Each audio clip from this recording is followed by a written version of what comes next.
Hey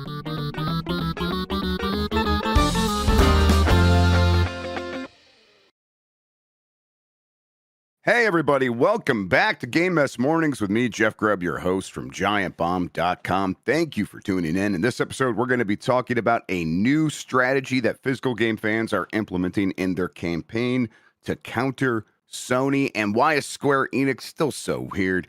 It's going to be a good one because we have Sean McDowell on the show. TurboShawn, how are you doing?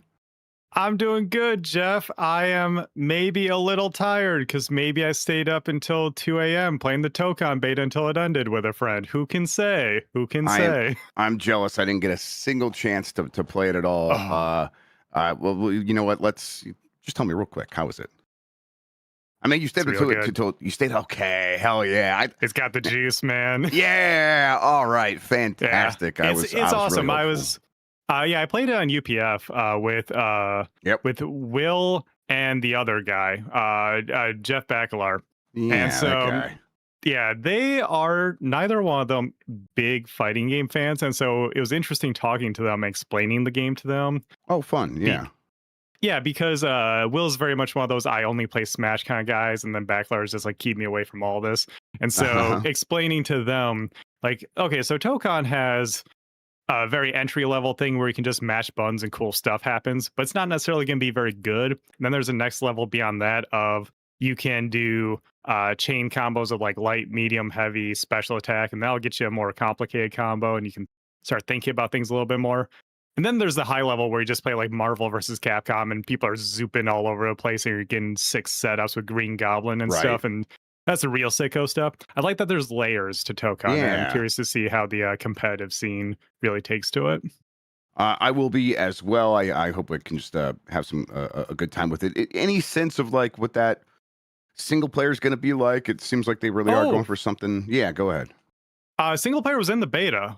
Interestingly, yeah, great beta because it had online casual modes, it had lobbies, it had public lobbies, private, it had I said casual, yeah, as ranked matches, it has a training mode with tutorial, full tutorial, and 3 chapters of the story mode, so people could see what the single player stuff was like. And I think they're doing something very smart where Arc System Works not super equipped to do a big elaborate story mode like, say, Street Fighter 6 or Tekken 8, Mortal Kombat. So instead they are doing motion comics. And so they're telling the story through motion comics, and then like that's instead of like super elaborate cutscenes, they do that, then they cut to a fight, kind of NetherRealm style, where you see a little more of a motion comic instead of a cutscene, and then get into a fight. I think it's a smart way for them to tackle something like that in a more traditional way without allocating a bunch of resources into something they're not super experienced with yet. So I think it'll maybe a little simple compared to some of the other big single player modes, but at least there's something there that fits the theming of a comic book game. Yeah, exactly. It's a smart use of resources. Exactly. I always appreciate that. You know, they got to do something. They know how these games get reviewed. A lot of times that is just based on how people can play by themselves. And yeah, that's why I knocked Invincible Versus. I think it's a very fun versus game, but not great single player. So it's good that Tokon has a little more meat on the bone there. All right, that is encouraging. All right, excellent. Let's explain ourselves. We're Giant Bomb. We are a small team of internet video game doofuses, and we're independent. And if you want to support independent games media, you can go to giantbomb.com/join. That ensures we can keep doing things the way we want to do them. For example, we just did the big Giant Bomb road trip, which we'll have plenty of more content coming out of here very soon. Yeah, real quick. How'd that go? I feel like we haven't heard much from you guys outside of when you called in from the road. Yeah, it went really well. It was a lot of fun. It was the drive was great. We're stopping at Trees of Mystery and doing a few other roadside things and going to Danny's and stuff like that was really great. The chicken, the chicken was amazing. There's lots of great moments. We were able to pack in a bunch of cool stuff, and the whole time Dan's like, "Oh, he's planning to edit the travelogue, so look forward to that." He had a lot of fun ideas and. So yeah, we're really happy with the way things went, and then we went right from that into Mysterium, and Saturday we were there, and it was like we had the whole day booked with like one thing after the other. Although a large chunk of Saturday at Mysterium was just us quietly working on puzzles, pen and paper puzzles at a table with like Hell yeah. strangers and stuff like that, and it was a delight. It was really really fun. So it went really well. Loved it. I'm hoping people will really appreciate what they're going to see out of it. Like I said, a lot of content will come out of that for sure. Nice. So yeah, you'll be supporting stuff like that and other silly ideas in the future, as well as our regular content, Blight Club, and then a bunch of premium only shows that you get if you become a member. For example, we're going to try to record yet another episode of Jerf's Premium Blight Club, where he's playing through Catwoman. That stuff will start going up soon. But yeah, that's in the works right now. This is the Run Sewer Shark, which Mike continues to proclaim is not a Blight Club. You don't want to miss that. It's very cool stuff that we're doing over there. I edited episode 8 there. He can keep proclaiming it, but I don't know. I think it's going to be very obvious to everyone else except for him what is going on there. So don't miss out on any of that. Go to giantbomb.com/join, become a premium member. Thank you to everybody who is a premium member. It just making this whole thing work is fantastic, and we appreciate it. As far as this show goes, most weekdays, I, Jeff Grubb, will help piece your gaming life back together. That includes breaking news and maybe even some of our own original reporting. For all these topics, I'll get the input of a bona fide expert who will make me look smart. If you are watching live on Twitch, welcome. You can always listen to the show later on podcast feeds by searching for Game Mess Mornings or find the RSS feed on giantbomb.com. You can also catch the show later with chapters and timestamps on YouTube. Hello, YouTube. All right, we have a lot to get into, so let's start the morning mess with a quick PSA. Xbox does seem to be continuing to experience major outages. Microsoft says it's working to mitigate the problem affecting sign-ins, game library, store access, subscriptions, and app launches. The official status page does still show service alerts this morning, so if you're having problems, there you go. The all-digital future is a good one. Right, exactly. There's no escaping it, even like a lot of times this stuff does affect like those physical games, but it's definitely way worse if you're just trying to launch any game that you have to authenticate on a server. Game libraries is the one that like gets me like, uh-oh. Yes, that one always is very frustrating. Exactly. All right, PlayStation fans are planning a week-long blackout over Sony's disc decision. This is from Sammy Barker at Push Square. As I wrote in a recent article, Sony's run out of goodwill with its most loyal fans, and the PS5 disc debacle is the straw that broke the camel's back. Now engaged fans are rallying to organize a blackout, which will see all like-minded parties unplug their consoles from August 23rd to August 30th. That's the idea, at least. The idea is to send the company a message by hurting one of the statistics it treasures most, active players. In a statement shared on social media, organizers said the platform holder had grown further apart from its fan base. The post laments the loss of first-party developers like Bluepoint and Japan Studio, as well as the abandonment of franchises such as Sly Cooper and Resistance. In fact, the letter is so strongly worded, it concedes that bringing back physical games would only be meeting players halfway. While I personally don't agree with a lot of issues being raised, I do think it's representative of how the core fan base has been feeling lately. PlayStation has always existed to make as much money as possible, like any company, but there was a period during the latter days of the PS3 and throughout much of the PS4 era where it seemed to genuinely care about its fan base because it aligned with making money. That hasn't been the case for many years now.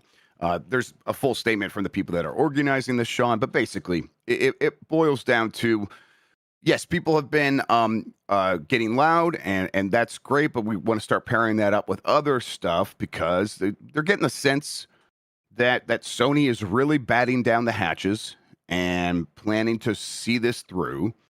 There is reporting that like there's a very strict messaging inside of Sony of never ever acknowledge this ever, and that's probably true. I think that if like you're dealing with this as someone who either works at Sony or works at one of these companies that has deals with Sony, it's probably hard to distinguish this from a lot of other outrages online because, people are just doing their day job. Like I'm making a game. I'm not really thinking too much about what people are, how they're consuming those games necessarily, but I'm making entertainment for you. This looks a lot like, times when people are mad about censorship and vagina bones or something like that. And it's hard, it's hard for people it's hard to see the forest for the trees sometimes. So it's like I think people are like, we gotta really sort of make it clear that we're serious here. Um, do you think? I mean, I'm of the opinion that like, yeah, this is going to be difficult to really make a dent, and I think a lot of people who are even planning to participate in this recognize that. But I think the fact that people still want to do something, Sean, does say that Mhm. there's going to be juice for this for a while.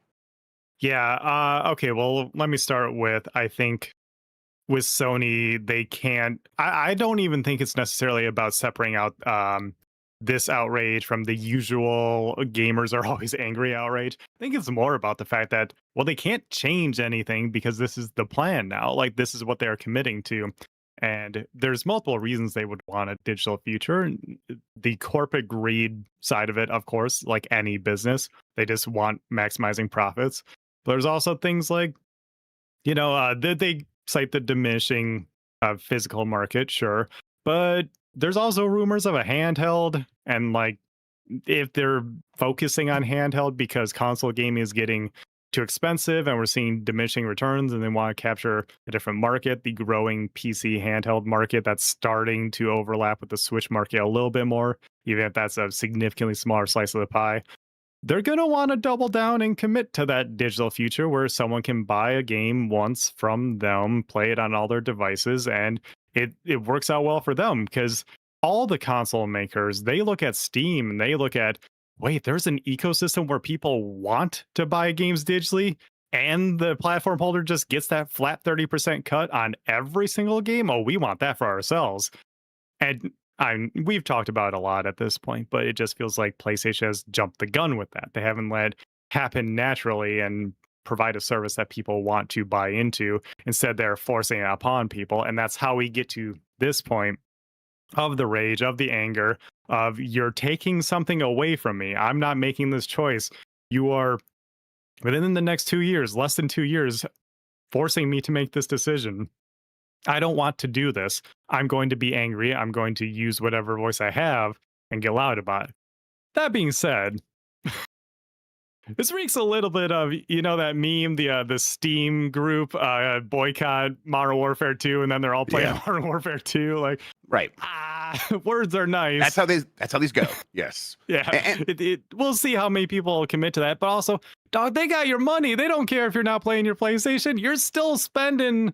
What are we at now? $600 on a console and $70 on games. They don't care if you don't play it that month. Like the yeah, thing that'll send a message is if you don't buy games, if you stop subscribing to PlayStation Plus. That's a big one for them. Is PlayStation Plus nowadays. Like, don't feed money into the ecosystem. Walk away from the ecosystem is what sends them a message that they did something wrong. And ironically, there's only so much they can do because PlayStation's not putting out a lot of right. games here. So Wolverine. everyone's in a weird situation.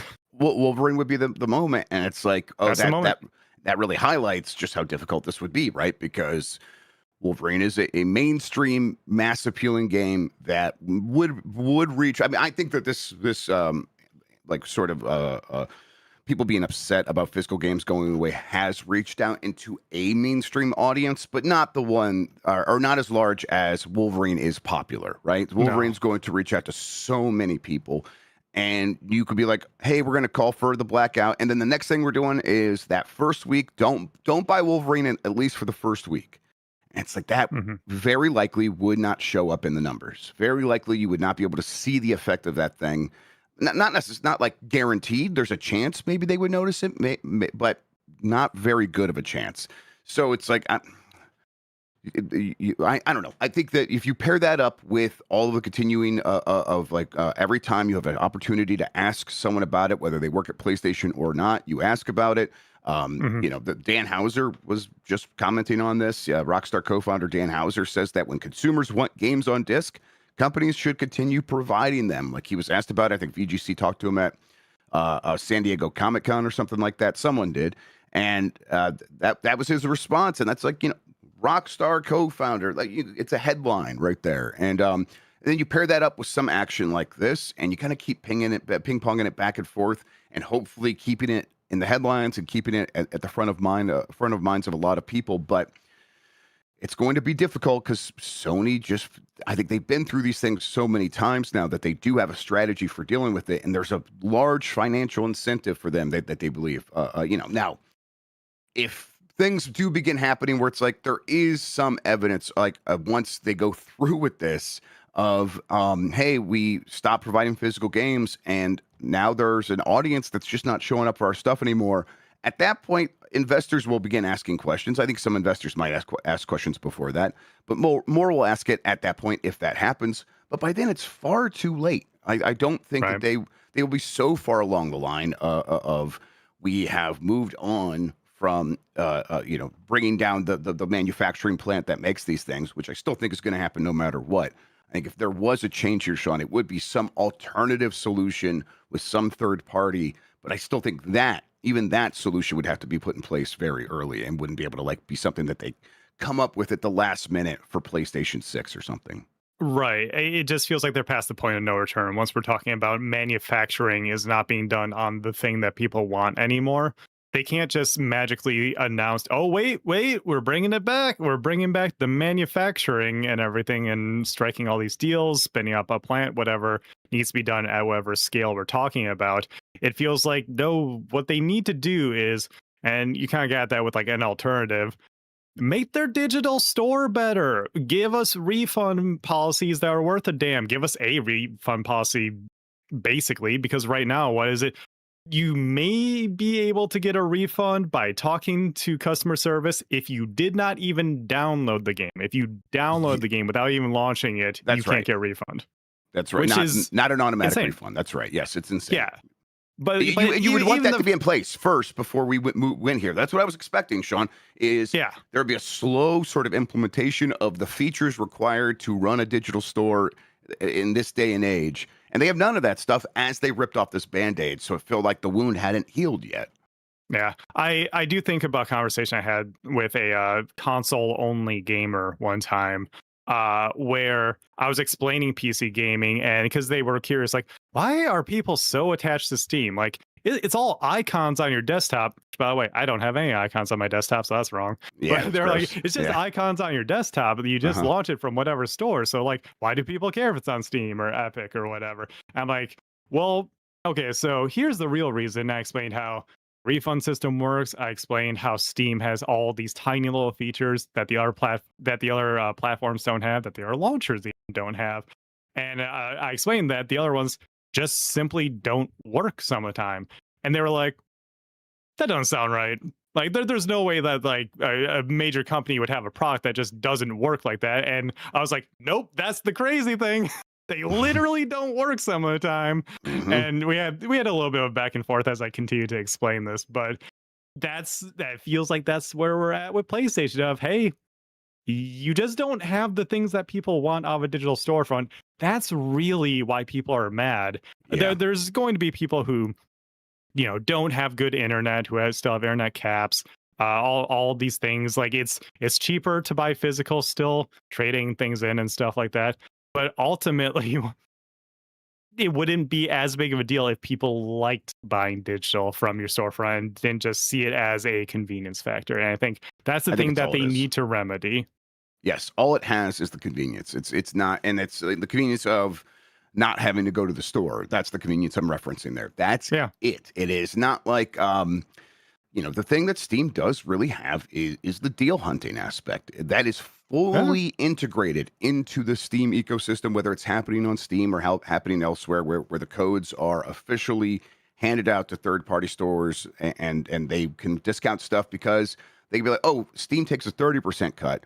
When you hand me a code, Steam gets actually none of this. So we'll take a 12% cut and you can just get the same amount of money you were getting. And now we get to sell it for less and we can all kind of, or maybe we could even get a larger cut and we'll still take 12%. And that still leaves a large margin where we can discount the game versus Steam. And then people who are savvy and really like going on the hunt for deals, which is a huge amount of people. That is a very human thing. It's human nature to be like, I got one over on this other side, this company or whatever, and I got away with something. I saved a Hmm. little bit of money. That is part of the game. And that is not in any way represented usually on these console digital stores. And that's just like one small aspect of it. Obviously, the being able to return games and things like that, and the stability of the store, all that stuff factors in. But you're right, like there's just a laundry list of expectations I think people have for the way Steam works today that is so people feel so positive about that these other stores are just nowhere near. Right. Yes. So there's a couple other things here. Ubisoft CEO Yves Guillemot just continuing to be out there talking for some reason. Argues that PC's move toward digital distribution helped grow the market, and that Sony's decision will not seriously disrupt the industry. I think we just explained how it's very different. Yeah, we just explained to the CEO of this company that sells digital games why you're fucking wrong, Yves. Uh-huh. And then let's see here.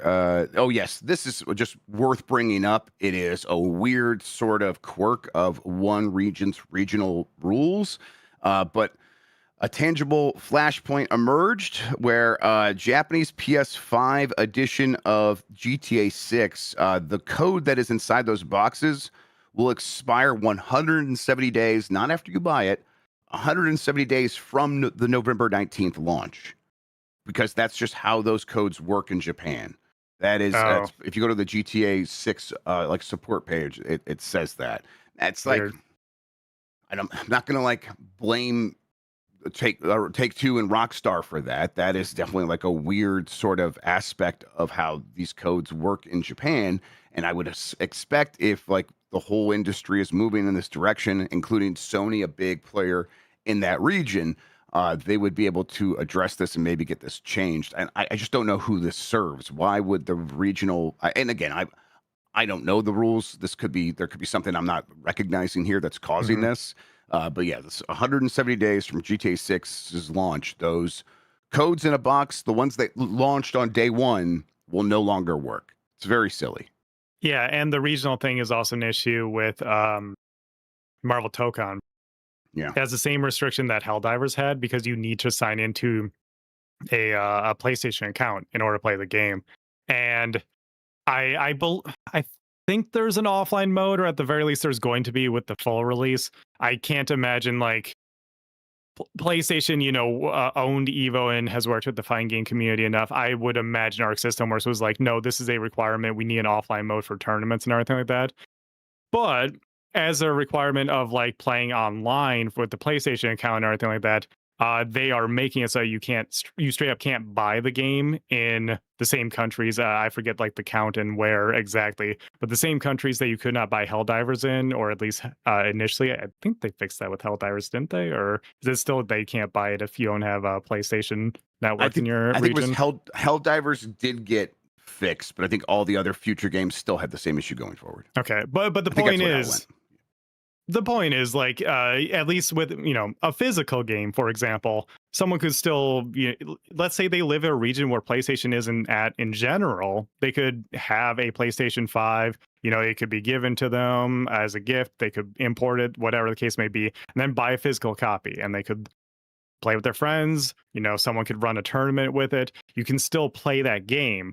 But that's another problem with digital restrictions, is that PlayStation, Sony says what you can and cannot do. And so you can't even access the game, which is a wild thing to happen. So, yeah, these regional restrictions are also a big issue here. Yeah, I mean, like you said, we talked about this a lot now. And I do think we're going to continue talking about it because It's the important. point of the show, yes, it's important. The point of the show is not just like, here's what companies are saying. It is, let's cover the things people actually care about. And Right.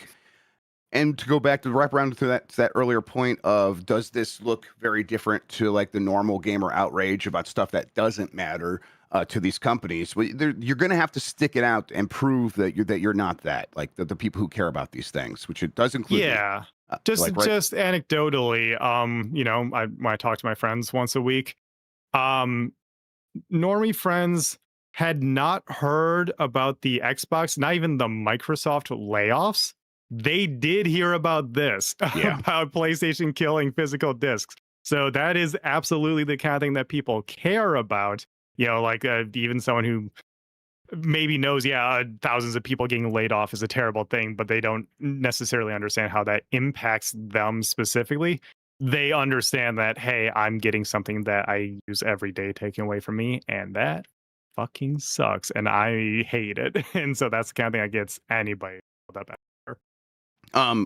And like, and Alana Pierce was part of that reporting of saying, like, it seems pretty clear that Sony knew people would hate this and coordinated Yeah. the silence. And it's Yeah. think about ways to get around that. It would be my recommendation to people who want to, if you're coordinating blackouts and stuff like that.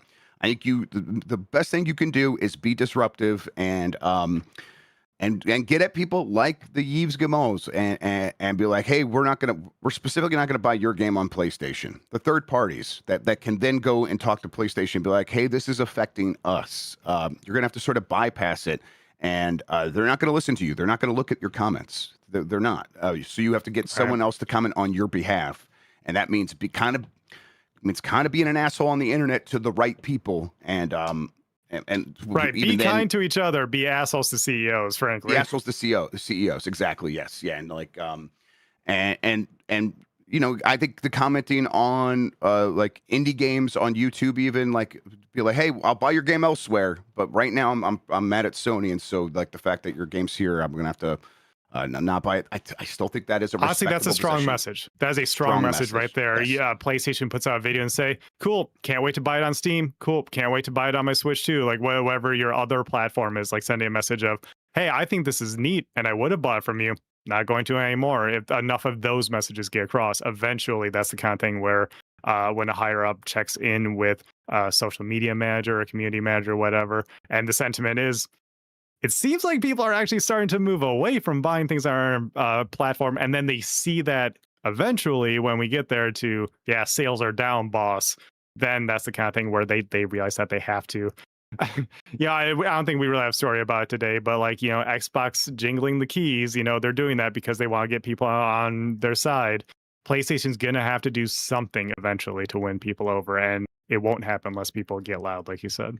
Yeah, and we'll move on here after this, but like the realistic sort of middle ground we might end up in is at least forcing Sony to add some of these features to their digital store that will make it a somewhat more pleasant experience. Like at least being able to have a better return policy.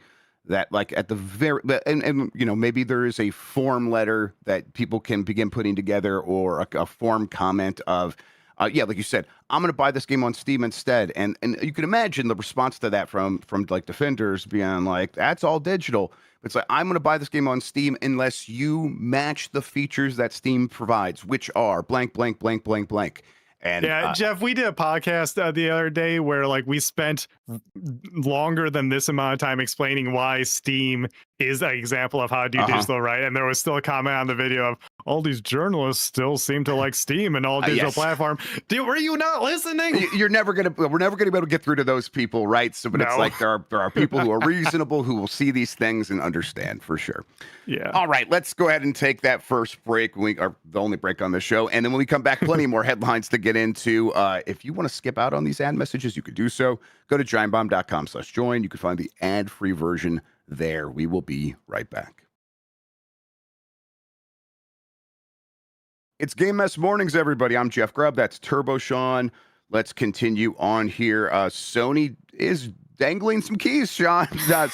So they're dangling keys for maybe something else, but this might still actually be part of this. Sony dates God of War Laufey and confirms the next game reconnects directly to it. This is from Andy Robinson at VGC.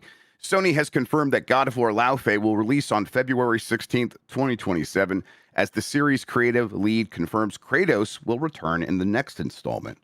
Speaking during a panel at San Diego Comic-Con this weekend, Sony Santa Monica studio creative head Cory Balrog announced that the next God of War will connect directly to the Laufey story and star Kratos. No further details were revealed during the panel. This is like, this plays into the last one. It also frustrates me a little bit because what we're talking about is they're going full shutdown silence on the disc thing, but this does feel to me, maybe it wasn't, maybe this was always planned to be announced this way, but it feels to me like a response to the shitheads who are like, where's the man? I like to play as the boy. Is Kratos never going to be in a game again? And it's like, of course not, you dipshit, but they had to just come out and say it out loud. Again, I'm probably reading too much in this. This is probably always the plan, but it's just what it feels like to me in this moment. How do you read it, Sean? Yeah, how dare they give us the gay God of War? We need the manly man version of exactly, it. right? Yeah. It's like I was hearing, I haven't seen the Odyssey yet, but apparently there's a queer person in it and the chuds are mad. And it's like, oh honey, you Oh, know yeah. nothing about mythology. You Yes, know right. nothing about mythology. Um, Exactly. so does this mean that this is Cory Barlog's like secret project that he's been working on? Is that what I'm taking away from this? Yeah, I think Laufey is his secret project. Laufey's the one he was Oh, working on. So yes, that's why okay. that's why it was like it's different, but and then it was like recent. It's like it's different, but like it still takes place sort of in the God of War universe. And to me, it's like no, this is just Hmm. the next God of War game. I kind of don't know what people were talking about there, but yes, Laufey is Barlog. Okay, so and then that is continuing the story, and it's like a side story, and then we'll like bring it back to Kratos, when the time is right. This Okay, seems gotcha. like so. What he's saying here is this will set up what is going to happen next in the next Kratos game. So it kind of feels like this will bridge that over into whatever new pantheon or maybe like this underworld aspect of it is exactly what Kratos will be dealing with as well. Although that feels like maybe that'd be a bit too much of that. So. But yeah, this game is here now, and then they're going back to Kratos with the next game as this game sets that up. That's the plan. Okay, cool. Yeah, it definitely does feel like the keys being dangled in front of everyone's face a little bit of yeah, as a response, which is sure, I guess. I don't know. I think we watched that additional trailer for Laufey, and I know a lot of you guys were like pretty underwhelmed with what we saw in general. I And I just think it just reminded me a lot of God of War, and yeah, I'm kind of like I'm well, good you for don't like now until those games as much, right? I mean, yes, I totally those ones I totally respect as like I could tell they're good games. They just are not something that like spark joy in me immediately.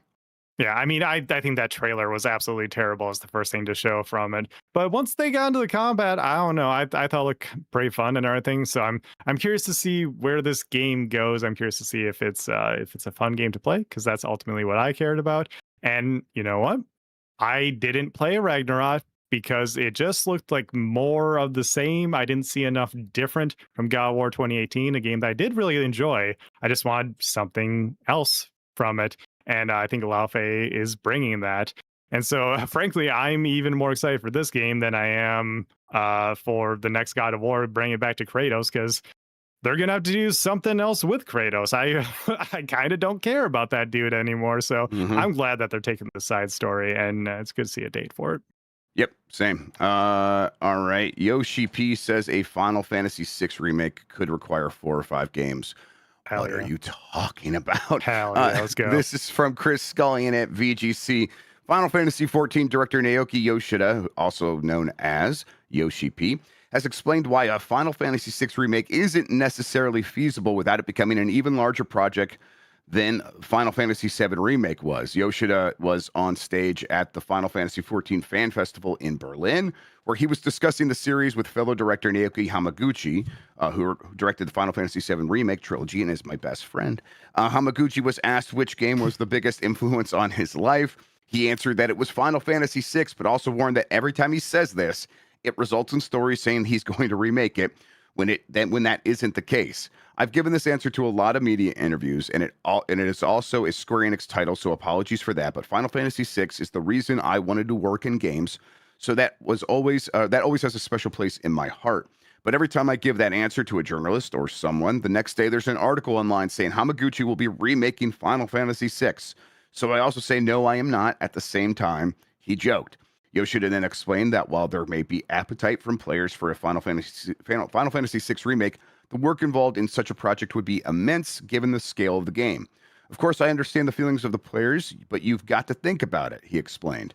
Look at Final Fantasy VI. It's such an incredibly huge game. The scale is just immense. And the same applies for other titles like Final Fantasy VIII and Final Fantasy IX.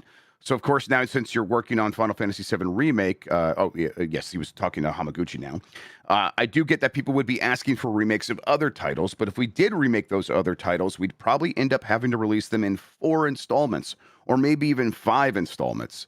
Hamaguchi went on to explain the fact that Square Enix was able to mostly keep the same team together to make Final Fantasy VII Remake, over 3 games, over 10 years, and that's a miracle, and you shouldn't expect that to be able to be something that you could do at Square Enix for another project like that. Okay.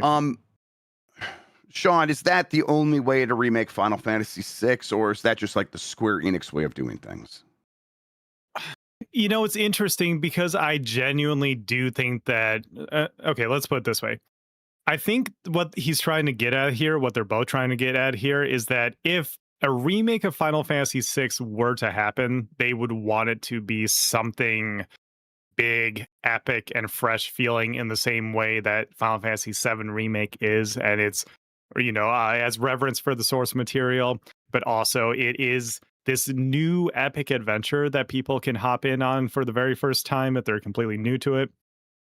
And with like 16-bit RPGs, even 8-bit really, because everything was so simple, the graphics were so simple, the combat systems even were simpler, they didn't have to put as much development time into these things, and your imagination filled in the gaps when you're playing them on your CRT back in the day. Correct. They could put out one of these games in somewhere between, depending on the size, 3 years even was like a massive amount of time to be developing a game back then. And so nowadays, 10 years for a trilogy of games that look the way that the 7 remake trilogy does, like you said, it's a miracle that this trilogy was made, and with the same team and with people from the original FF7 team. And so I think when it comes to something like FF6, it is a big game. It is one of those 16-bit RPGs where, your imagination was doing a lot of heavy lifting, and they can't rely on that anymore. So they would either have to do something extremely straightforward, like say Dragon Quest VII Reimagined, which is probably not what a lot of people want. Well, like if FF6 is your favorite Final Fantasy, you're probably looking at 7 Remake like, come on, man, that one again? Yeah. The popular guy got it again? What about the real good one of the series? I want the real Best Boy to get its remake.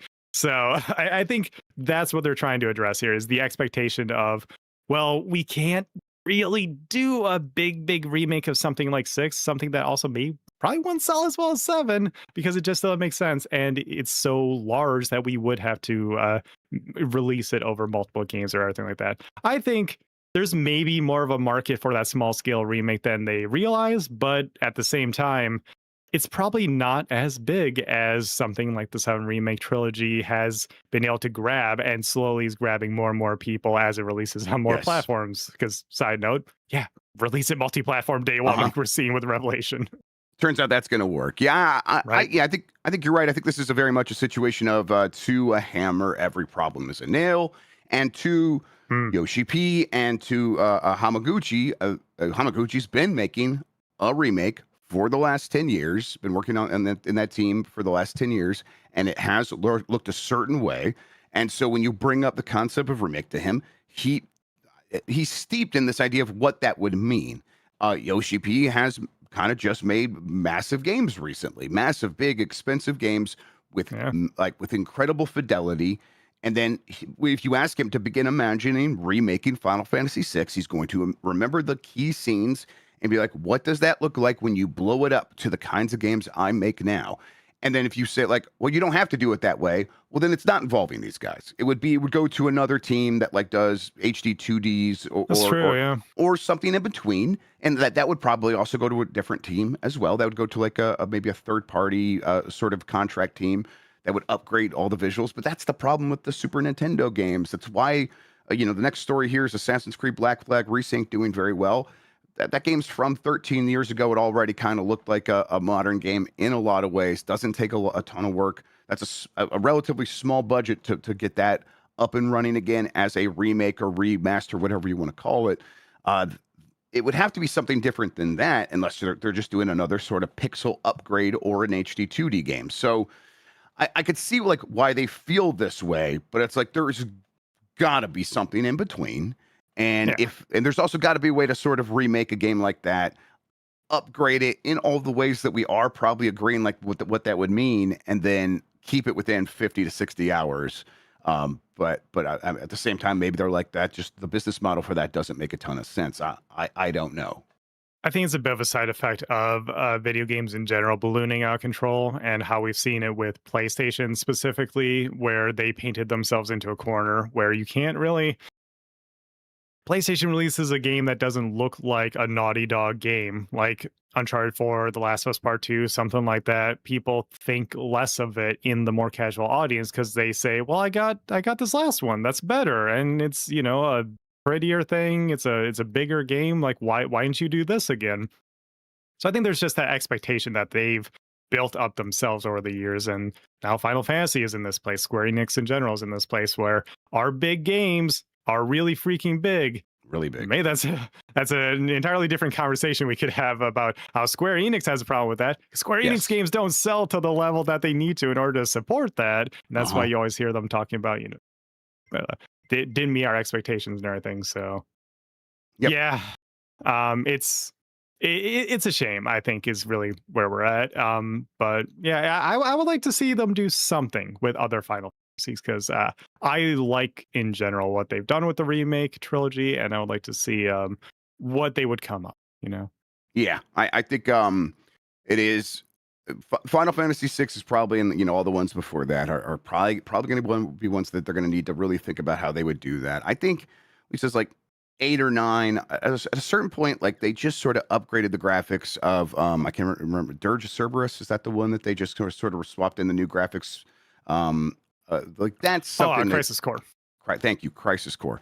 That like Sorry, that's if I'm distracted, I just got a notification on my phone that apparently we're gonna have, is this right, 3-inch size hail soon here? That's oh shit. what the hell? What is going on, man? The weather's been bad. Know. Oh man, we used to have might be ending. Oh, we used to I was kind of Mile High City, Denver. We would get a lot of hail, and it was like at a certain point, like the insurance companies were like, we're just not going to help you with this stuff anymore. It was crazy.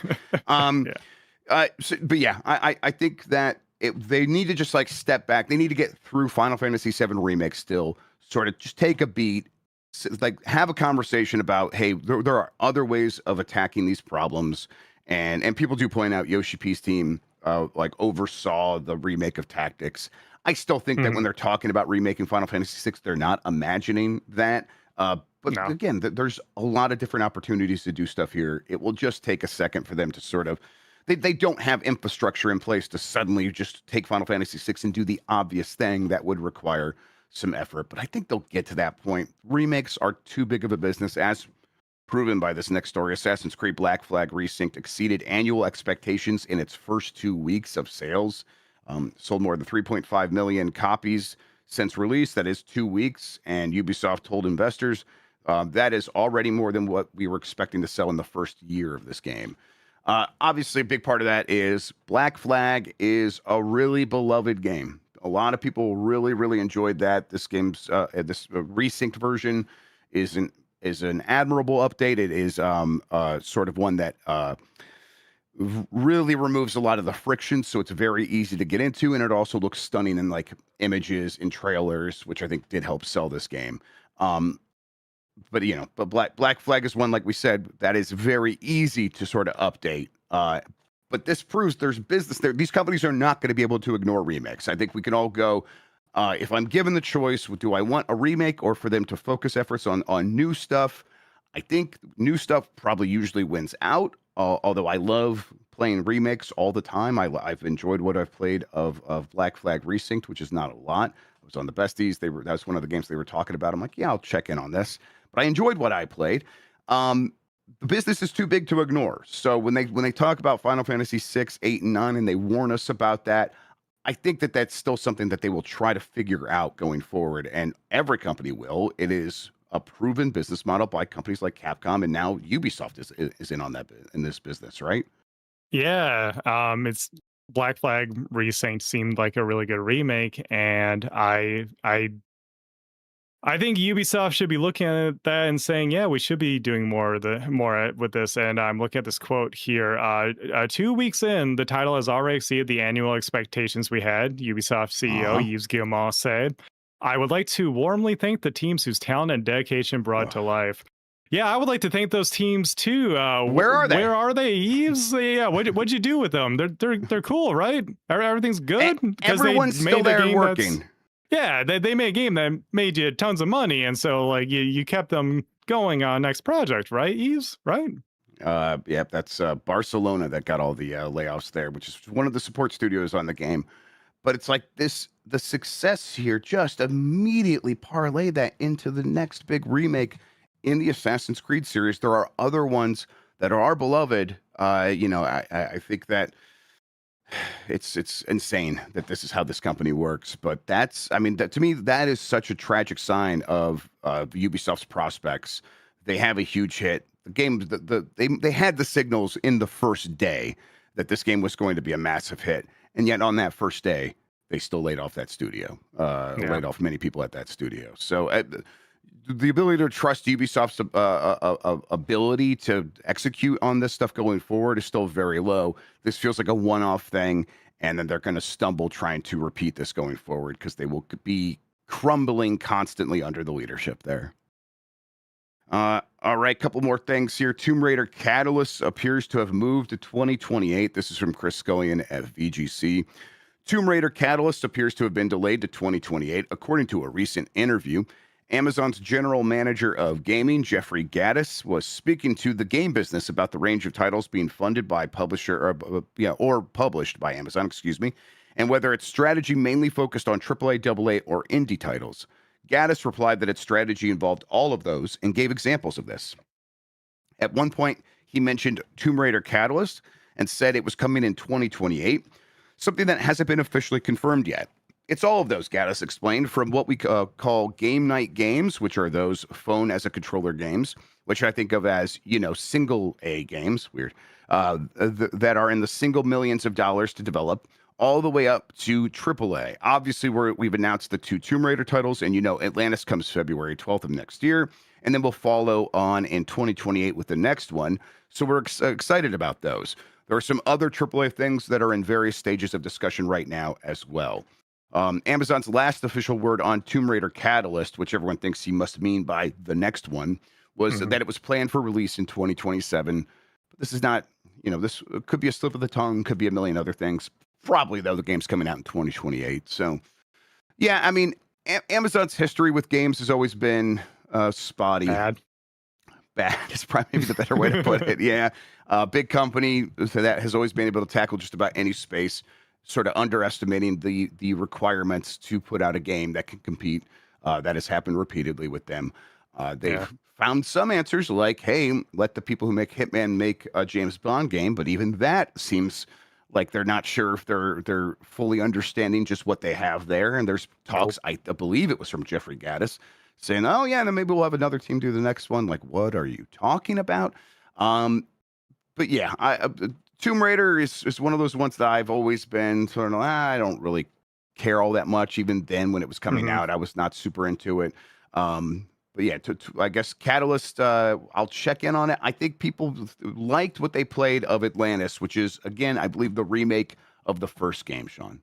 Correct. Yeah, I'm a pretty big Tomb Raider fan. Yes, so I was looking forward to this, and I think it makes sense if Legacy of Atlantis was supposed to come out this year and got delayed to next year, if they would also then push the next one that was supposed to come out next year, the year after that, because don't release 2 games in the same series in the same year, even if you're leading from one to the other, unless it's a straight up re-release, like HD version as just, like a $20 download. And then you lead into the new one. That makes a little more sense. But yeah, don't release something that at least looks like a new game and then go into your actual new game, because that's going to get people who bought the new game to think, oh, wait a minute, I just bought one of these games. I don't need to buy the new one. So yeah, good point. Yeah, I would assume that the new game here is going to be put out in 2028. I think that makes a lot of sense. I'm maybe a little worried about the development, since they didn't have good answers to the usage of Gen AI in these games. Seeing them fumble around in the Game Informer interview and everything like that. It's like, well, cool. And that's where we're at with a lot of games nowadays, as we know. And I hopefully development's going okay over there, but I'm losing a little bit of faith in the series, especially under the hands of Amazon, right? So I don't know. I hope the game is cool, and I hope that development gets better and smarter over there when it comes to those kinds of things. But yes, absolutely, it looks like Catalyst is now 2020. we'll see what that one ends up looking like.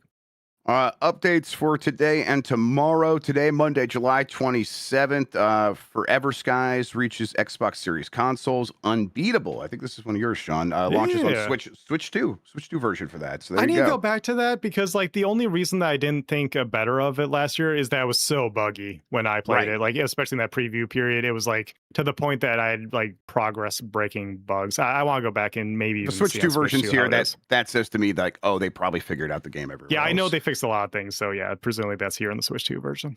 Mahu Arms leaves early access on PC. Turn-based tactical RPG Prelude Dark Pain enters PC early access. And then tomorrow, Tuesday, July 28th, Halo Campaign Evolved receives its full PS5, Xbox Series, and PC launch at 11 a.m. Eastern, following premium early access, which already began. Gothic Classic comes to PS5, Xbox Series, PS4, and Xbox One. And EverQuest Legends launches on PC, which I think this is like a kind of a single player or like small team multiplayer remake of EverQuest. That's my understanding. I'm very curious. A newly reimagined version of classic EverQuest from its original release in 1999. Yes, and like you can play it single player. It's kind of the idea, I believe. I know that we have some EverQuest free small groups, says Marino. Marino is my EverQuest free because that's what I was going to reference. So yeah, I'm kind of like, maybe we should play some of that. I would be curious about it. All right, that does it for the headlines. I think we did have a poll question that I never answered. Let me go ahead and see. Yeah, okay, let's get there real quick. I'm going to refresh, get the most recent information from 4 days ago. Which backwards compatible Xbox game are you going to play on PC first? I did play Crimson Skies High Road to Revenge, along with 21% of others. Let's see. 19% said Conquer Live and Reloaded, and then 9% said Blinks the Time Sweeper. But the big winner was none, not interested, sorry, / Fusion Frenzy, which was 51%. So there you go. New poll question. We'll get to that here. Let's get to it here right now. What would you want from a Final Fantasy VI remake, massive multi-game series, or one game that's 45 hours with limitations? We'll get the results of that, talk about it on Wednesday, because tomorrow here on Giant Bomb, it's Tuesday, we have the Giant Bombcast. Looking forward to getting back on the show after missing it last week. I have plenty of games to talk about. Looking forward to getting there and talking about the road trip and all that stuff. It'll be a good time, everybody. We have some other stuff happening this week, but we got to have a meeting to figure out exactly what it's all going to look like. So definitely stay tuned. We'll let you all know. But expect Blight Club. Expect a voicemail dump truck. We're looking at some UPF games. It'll be a good week. Yeah. I think with all that out of the way, I think what we do now is, Sean, thank you so much for hanging out with me today and talking about video games, man. I really appreciate it. Always a good time, Jeff. Thank you all for watching and listening. You are the best audience in gaming. Until next time, have a good one. Take care of yourself, and goodbye.